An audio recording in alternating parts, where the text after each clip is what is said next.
What is up, my friends, and welcome to a new video. In this video, we are going to talk about the whole CFTC DOJ against Bitmex, what that means, really kind of recap on the last couple of weeks. There's also a KuCoin $140 million hack, and all of that is relevant to macro. All of that is relevant to not only crypto, but stock market in general, and really some of the things that we're seeing. So let's start off at the top. What you see on the screen here is the sentiment for the last week. We're overwhelmingly bearish and neutral. People really don't know what to do here going into the elections. And if you've been following and are subscribed to the premium newsletter that we send out, I would say every day, but it's not every day, but on a regular basis throughout the week, we've been talking about this till ad nausea, okay? So the big factor, the big black swan, is not only now that Trump is sick and is in the hospital and was supposedly on oxygen yesterday, and now he's not, and the next 48 hours are supposed to be super important. Not just that, but the overall outcome of the election is jacking up uncertainty. And that should be. That usually is the case. We could sit here and talk about how everything's at stake here and blah, blah, blah. That seems to be the message every single time. We'll just say that there should be skepticism and a lot of risk off, meaning money out of the market through this next month up until the election, and there should be a lot more volatility. And this is pretty standard stuff. And there's your alpha leak for the week. Okay, so let's dive into the rest of it. Okay, so let's start at the top. Let's explain really what's going on first. First and foremost is usually you've got like this CFTC thing that goes on, right? And that's what we're used to hearing about in the crypto space. And what that really means is that's a regulatory body that really they're no different than the Congress or Senate, which brings people up. They talk about things and they make suggestions as to, legal ramifications for that. And the CFTC is pretty similar in that sense. And then the DOJ is the people that actually get stuff done. The FBI, Homeland Security, those are the people that actually get stuff done and arrest people. So this is very, very different because this isn't just a CFTC complaint. This is a CFTC complaint with DOJ action. And basically what's already happened is Samuel Reed, I can't remember his position, I believe he was the CTO. He got arrested on Thursday, the Thursday that just passed. And we've got statements from Arthur, I believe, and a few others. We'll get to all that. But basically what is happening right now, and the difference between this is that they are clearly mad. They bring up Arthur Hayes' comments about paying coconuts for Seychelles government payoffs and bribes to continue to let them operate there. That clearly has pissed off the DOJ specifically, because what they're going after is they're going after money laundering. This is very different, okay? Going after money laundering is a serious, serious thing. And so that carries with it we're already at a whole new level. This is at a whole new level that has not been executed on yet, that I know of in crypto. And I've only been in crypto since 2017. So it could have happened before then. I'd have to dig up into that. If you have dug into that, then, link below.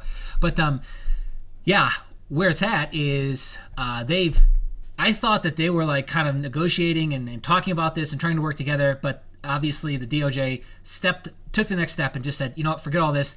And they are going to just start making arrests. So they are basically Arthur and the I believe Ben and a few others that have not been arrested are at large, considered at large. So jury trial demanded. Here's the full summary. I'll give you the link underneath, and there's the full breakdown of basically what's happened. But keep in mind that Bitmex, I think, only has about $2 billion in Bitcoin. And the amount of transactions and fees they're talking about is $1 billion. Now, that might sound like a lot to you and me, because it is. In the broad scheme of things that DOJ goes after and money laundering, $1 billion, we could argue and split hairs that that's not that much. But they've obviously put this at the top of their radar. And so here's the whole thing. I'm not going to go through it. But let's now pivot to Bitmex's official release and their statement, okay? They just said that they're going to fight this. And if you know anything about Arthur Hayes and you've been following him on social media, you kind of know this fits in alignment with his personality. He's totally the kind of guy that will fight it. And he is a very pro-crypto guy. So he's not just going to go away. He's not just going to allow himself to be strong-armed. And this looks like it's very much a strong-arm tactic. And so what happened was we had Samuel Reed get arrested. I believe he was living in the United States. He openly said that on his socials profiles, and he was arrested on Thursday. And then here we have Greg Dwyer of Bitmex saying, "We're surprised and dismayed by today's action. Our client, Greg Dwyer, who complied fully with the CFTC investigation and was never so much as invited to speak with prosecutors in the United States Attorney's Office in Manhattan, always worked in good faith to comply and work with regulators, blah, blah, blah. We strongly contest these charges." So basically, like I said, they just kind of woke up one day and just said, okay, enough is enough. Let's bring these guys down.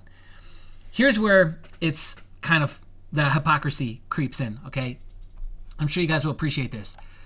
Did we not forget this story from 2 weeks ago? Bank stocks fall as documents allege $2 trillion in criminally linked transactions, aka money laundering. So, mind you, outside of the stocks falling, nothing happened to the banks. Nothing. Zero happened to the banks. More than 2,100 suspicious activity reports filed from 1999 to 2017. 2,100 possible instances. But we're going to go after Bitmex. You're starting to see the game here? And this is the hypocrisy. This is why the zero hedges exist. I just want to note this, okay? So if you wonder why a bitter guy like that just goes out and everything is pessimistic all day long and the guy's miserable, this is what creates that. Okay? So for as much as, the pro-Trumpers want to say that he's changing the world, he's not. Because bankers still be bankers. And that I don't see that changing. So there's a separate set of rules for them. And if you don't believe that, just say, oh, well, geez, those transactions are from 1999 to 2017. What about recent? Well, how about just like 3 days ago when JP Morgan finally admitted to over a decade of wrongdoing, spoofing and manipulation on the metals, on their metals trading desk. All the traders, by the way, they went to jail. Did Jamie Dimon go to jail? Did the bank get yanked down? Was there this forced restructuring? Was there protests? No. They were supposed to pay $1 billion, paid $920 million to resolve it, which the CFTC is happy about. Largest case in history. They're all patting each other on the back. SEC, they did a great job. But do you realize how much JP Morgan probably made over a fucking decade of spoofing and stealing and falsely suppressing the metals markets? Holy crap, dude. Like, this started, one could argue it started before this, but I think the major start point was when they took over the largest short position when Bear Stearns fell in 2009 great financial crisis, which they paid very little for. Again, it's hilarious hypocrisy, because I don't really know how else to describe it, is that there's this separate set of rules. And so clearly, cryptocurrency is still not being respected. Cryptocurrency is still not being looked at as it should be, with its rightful place. And they're going to continue to play these games. It's clear that that's going to happen. And again, because they could go with the money laundering angle, it allows a whole new set of serious allegations and indictments and implications for the people involved. I mean, that's like 5 years minimum that all these guys face, if not more. Where I kind of want to end this is with the thought, if you think this is it, you're fooling yourself. This is merely just the beginning. This is merely just the beginning. So think to yourself, who would be the next likely target? I think everyone could answer that. Binance. Who would be the next logical target? And then also start to ask yourself, is DeFi really off limits? Is that really safe? Is that really the safe alternative? I don't think so. And specifically, somebody like Andre from Yearn Finance, who just mysteriously had $8 million sent back to him from the Eminence hack or exploit that was exploited, and that the smart contract completely emptied, so aka everyone lost their money, from a leak on a project that wasn't even ready yet. So that's how insane this stuff can get, is the project wasn't even ready and everyone jumped in on it, and social media FUD just took over, everyone jumped in, and then there was a rug pull from really a legal exploit, but they're going to lie and say that it was, some coded hack or something, because that's easier. And 8 million of that was sent back to the Yearn Finance wallet. Well, Andre is the main name of Yearn Finance. You don't think that even though you could try and explain your way out of this legally, etc., you don't think they would try and drag him for this? So, I mean, we're talking about farming frickin' pickles and, all these other retarded smart contracts that a ton of money, billions of dollars is switching hands. They will be coming for that. They will be coming for that, okay? Just understand that. So you're fooling yourself if you think this is it. And if you've been in crypto since 2017, you already know that it ain't how it goes down, okay? They were stupid back then and they didn't really understand what was going on with it. Now they're not.